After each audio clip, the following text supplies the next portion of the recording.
Et maintenant, on va déterminer expérimentalement la valeur de la constante de temps taux de dipôle RC. C'est pour cela je vais utiliser par exemple la tension UC. Donc je vais éliminer la tension UR en appuyant tout simplement sur le bouton Mat. Donc, on appuie CH2. Je vais refaire l'acquisition de logo. Je vais faire la décharge. En basculant l'interrupteur position 2, on va avoir seulement deux courbes. UC en jaune et la tension au borne de générateur. Maintenant, comment je vais déterminer tout? Non.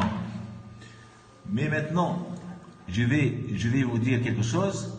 La détermination expérimentale de taux, presque on a une courbe devant nous. Donc on n'a pas besoin d'une source d'énergie, d'un générateur. Donc on peut appuyer sur le bouton Restore pour éliminer le gaspillage du courant électrique. Je peux même fermer le générateur. Donc maintenant, on va appuyer sur un bouton qu'on appelle curseur. On passe sur l'écran.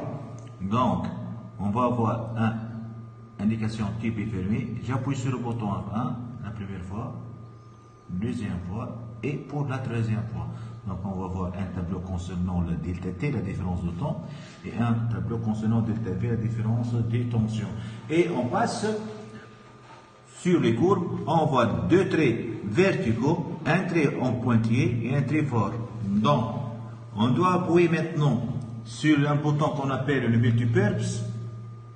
Lorsque j'appuie sur le bouton multipurpose, on va avoir un trait qui est fort. Ce trait qu'on peut le déplacer. Donc, vous voyez bien. Donc, je vais, par exemple, choisir ce trait au niveau 0. Donc, la tension 0. Et maintenant, donc, c'est le temps, pardon, c'est le temps 0. Donc, c'est un temps, oui. Et maintenant, je vais appuyer de nouveau sur le bouton Purpose. Le deuxième trait qui était interrompu, donc devient un trait fort. Ce trait fort, qu'on peut le déplacer. Mais avant tout, on va faire un petit calcul. On sait que à t égale à taux, la tension UC égale à 0,103 fois E, 0,103 fois 6. Donc c'est presque 318, donc à peu près 3,8 volts. Donc on va essayer de déplacer ce trait jusqu'à avoir delta V est égal à 3,8 volts et on note la valeur de delta T qui sera indiquée juste en haut, c'est la valeur bien sûr de taux. Donc on va essayer, on déplace 4,6, 4,44 jusqu'à la valeur 3,8. 3, donc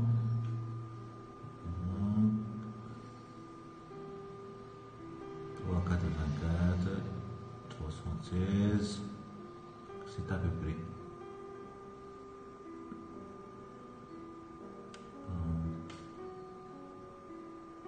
Donc un réglage qui n'est plus fin. Donc à peu près 3, entre 3,76 et 3,84, donc la valeur de taux sera comprise entre 92 millisecondes et 90 millisecondes. Après, donc, c'est presque 90 millisecondes, c'est la valeur presque de taux. Maintenant, on va passer à la dernière chose. On va étudier l'influence des grandeurs caractéristiques sur la valeur de la constante de ton taux, ou bien sur l'allure du courbe. C'est pour cela, je vais choisir trois valeurs de R. La première valeur de la résistance, je vais choisir grand R égale 100 ohms. Et évidemment, je vais essayer de visualiser la courbe UC. Donc, on vérifie que le condensateur est complètement déchargé.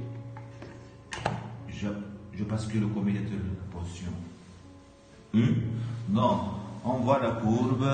Donc, UC au cours de temps. Donc, vous voyez bien une courbe qui atteint plus rapidement le régime permanent. Donc, taux a diminué. Maintenant,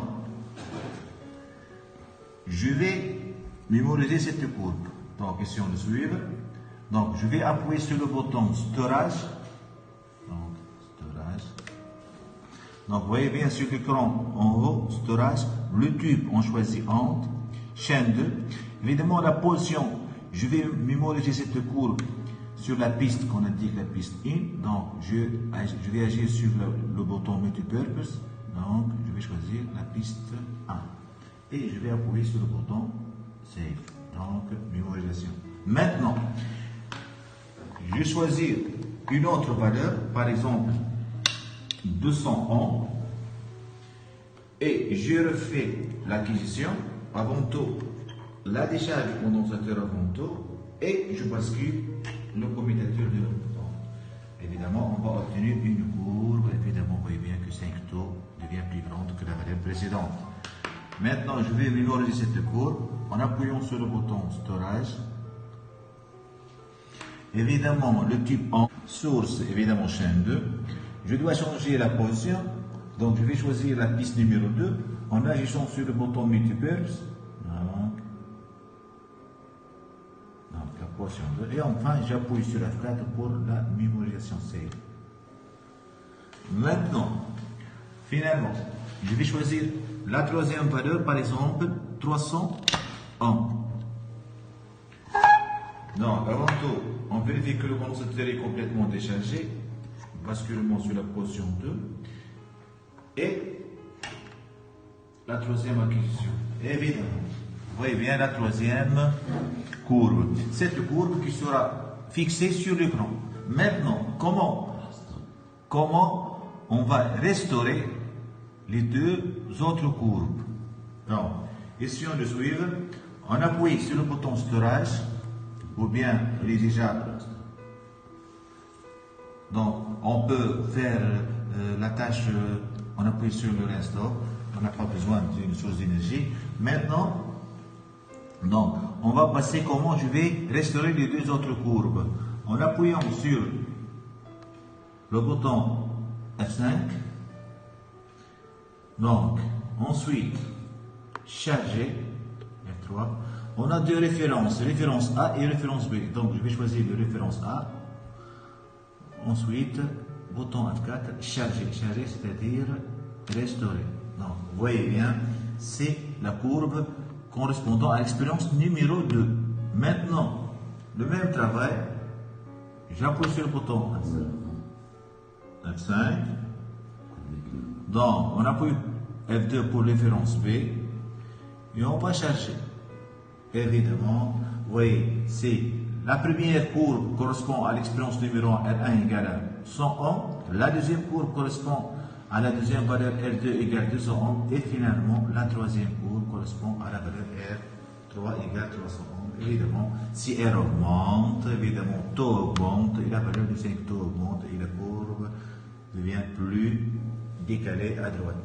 Éliminer le courbe. Maintenant, comment on va essayer d'éliminer les deux courbes enregistrées sur la référence A et référence B? Donc, on va appuyer sur le bouton F5, annuler.